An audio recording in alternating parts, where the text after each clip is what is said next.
What is the role of artists and celebrities in raising issues of public importance? What part do you want to play in telling stories to raise particular issues? Do celebrity opinions carry more weight with decision makers than those of the average citizen? Brian? I think you've always got to be contentious. I think that's the most important thing, and you really have to stand up for yourself politically. We get a bad reputation, actors. They say, how dare actors speak about certain things that we're not supposed to understand. But then our bloody job is about understanding that. That if we're playing somebody, we've got to understand. I played a lot of parts, actually. I played Herman Goring. I played an Iron Bevan. And you couldn't get two more separate people than Herman Goring and an Iron Bevan who created the National Health Service, and Herman Goring who created Adolf Hitler.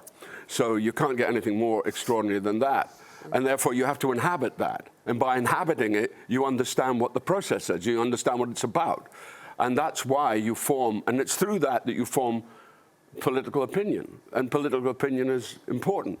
I've gone through all kinds of changes politically. I was a great socialist. I did the Voice of Labour in the UK in 1997. I helped get Tony Blair elected. Then you realised Labour wasn't socialist. Well, Labour was not at all socialist. And social democracy was failing, particularly at the time of Iraq.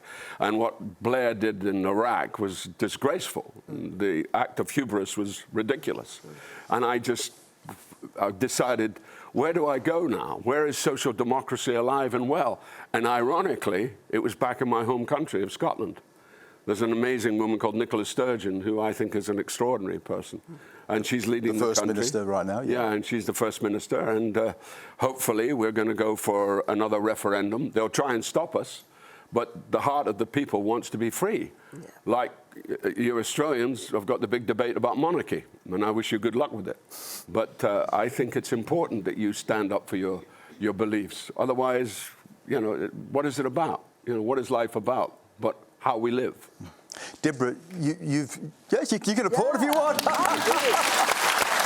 Don't be shy. Don't be shy. Deborah, you've done that. You refused to sing the Australian anthem when you were invited in 2015, right, for the AFL Grand Final. Yeah. Because of many things, I suspect, but because of the wording that we are young and free. Yeah. That's changed to one and free. Does that make a difference to you? Would you sing it now? That was a dreadful change. No consultation. Change one word. What does that do? You know, just this week we honoured a great Australian, just a couple of nights ago, Judith Durham. Yeah. And Judith Durham wrote a new lyric for our anthem in 2009. I helped to launch it, actually, at the Victorian College of the Arts. And it was beautiful. It acknowledged everyone. It acknowledged the achievements that we've made as Australians. I mean, our anthem was written in the 1800s by a Scot as a white Australia policy anthem, really. And if you look at all the other verses, they're terrible. But yeah, look, I took a stand that year. I was invited to sing the national anthem, and I just felt I couldn't anymore. I had for many years. I couldn't. So I went back to the AFL and I said, I'd be happy to sing it if I can sing Judith's lyrics. Mm-hmm. Australians, let us stand as one upon this ancient land. You know, that's all of our inheritance, and yet we're still so far away from understanding that that's something we can share. It's not just mine as an Indigenous, as a Yorta Yorta woman.